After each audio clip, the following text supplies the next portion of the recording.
ఉప ముఖ్యమంత్రి పవన్ కళ్యాణ్ కాకినాడలో తనిఖీ చేసిన స్టెల్లా ఎల్ పనామా షిప్ లో మొత్తం 1320 మెట్రిక్ టన్నుల పీడీఎస్ బియ్యం గుర్తించడం జరిగిందని కాకినాడ జిల్లా కలెక్టర్ శ్యామ్ మోహన్ సగిలి తెలిపారు. జిల్లా ఎస్పీ విక్రాంత పాటిలతో కలిసి ఆయన మీడియా సమావేశంలో మాట్లాడారు. 38,000 మెట్రిక్ టన్నుల బియ్యం లోడింగ్ అయిందని, మరో 12,000 టన్నుల బియ్యం లోడింగ్ కావాల్సి ఉంది అన్నారు.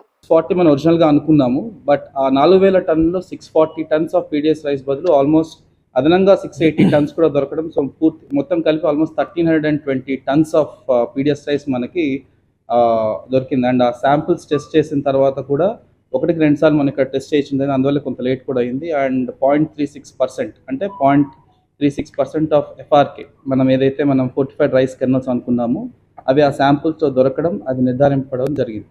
సో ఇవంతా ఒకే హ్యాష్లో హ్యాష్ నెంబర్ 3 కంపార్ట్మెంట్లో ఉన్నాయి. అండ్ బ్యాగ్స్ వెరిఫై చేసిన తర్వాత కూడా వీ కుడ్ ఐడెంటిఫై ఎవరిది ఆ ఎక్స్పోర్టర్స్ అని కూడా. మొత్తం ఆ 1,320 టన్స్ కూడా one company by name Satyam Balaji rice industries private limited.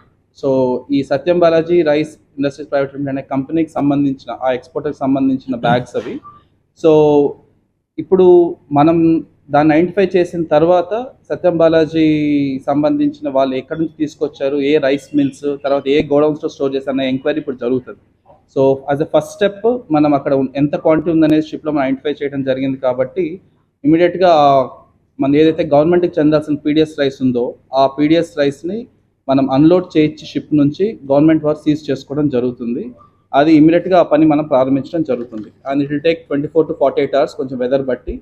So ఈ షిప్లో నుంచి ఇమీడియట్గా అన్లోడ్ చేయాల్సిన బాధ్యత సత్యం బాలాజీ వాళ్ళు తీసుకోవాలి. And immediately port officer will seize it along with civil supplies department and మన గవర్నమెంట్ గోడౌన్స్ పోర్ట్లో ఉన్న దాంట్లో అది సీజ్ చేసి పెట్టడం జరుగుతుంది. తదుపరి విచారణ తర్వాత దానికి ఏ మిల్స్ సప్లై చేశాయి, తర్వాత ఆ మిల్స్కి సంబంధించిన బిల్స్, ట్రక్స్, ఇంకెక్కడ మధ్యలో ఉన్న ట్రేడర్స్ ఉంటే ఆ ట్రేడర్స్ ఆ డీటెయిల్స్ తీసుకోవడం జరుగుతుంది.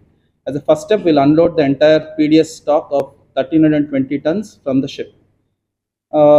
దెన్ ఇమీడియట్లీ అది అయిపోయిన తర్వాత, అన్లోడింగ్ అయిపోయిన తర్వాత we will start loading of. ఇంకా పెండింగ్ ఉంది ఆల్మోస్ట్ ఒక 12,000 టన్నులు మనకి ఇంకా షిప్లోకి లోడ్ చేయాల్సింది ఇంకా పెండింగ్ ఉంది మనకి పోర్ట్లోనే. సో కొంత బార్జెస్ మీద ఉంది, కొంత గోడౌన్స్లో ఉంది. సో అవన్నీ మనం చెక్ చేసుకోవడం జరిగింది, ఎక్కడ పీడీఎస్ రైస్ లేదని నిర్ధారించుకున్నాము. అండ్ నిర్ధారించుకున్న తర్వాత మాత్రమే వాటిని అన్లోడింగ్కి పర్మిట్ చేయడం జరుగుతుంది. ఇప్పుడు లోడింగ్ చేయడం పర్మిట్ చేయడం జరుగుతుంది. షిప్లోకి మనం లోడ్ చేయాల్సి వస్తుంది ఇంకా బ్యాలెన్స్ది. అది లోడ్ చేసిన తర్వాతనే షిప్ని నెక్స్ట్ ఎప్పుడు రిలీజ్ చేయాలి అనే దాని గురించి ఒక డెసిషన్ తీసుకోవడం జరుగుతుంది. And it will take almost 24 to 48 hours to unload. ఇప్పుడు ఆల్రెడీ ఆ 1320 టన్నులు ఏదైతే ఉందో అది అన్లోడ్ చేయడానికి ఆల్మోస్ట్ 24 to 48 hours పడుతుంది. అది అయిన తర్వాత ఇమీడియట్గా ఇంకా బ్యాలెన్స్ స్టాక్ ఏదైతే షిప్లోకి లోడింగ్ చేయాలో అది లోడింగ్ ప్రారంభించడం జరుగుతుంది. సో ఈ సందర్భంగా ప్రెస్ ద్వారా నేను చెప్పదలుచుకుంది కూడా ఏంటంటే, ఎక్కడైనా any godown, any rice mill or any trader ఎక్కడైనా పీడీఎస్ రైస్ సంబంధించి ఇన్వాల్వ్ అయితే మాత్రం అది రైట్ ఫ్రమ్ ఒక చిన్న ఆటో దగ్గర నుంచి షిప్ వరకు district administration with state government support we will not leave it. And మీరు ఆల్రెడీ చూసుంటారు, చాలా వరకు ఎక్కడెక్కడైతే స్టాక్స్ ఉన్నాయో ఆల్రెడీ డిస్పోజ్ చేయడం కానీ మనం సీజ్ చేయడం కానీ జరిగింది. And this will continue. And ఇప్పుడు number of ships at Kakinada anchorage port ఎక్కువ ఉండడం వల్ల డీప్ వాటర్ పోర్ట్లో కూడా మనం ఇంకొక చెక్ పోస్ట్ పెట్టడం కూడా జరిగింది.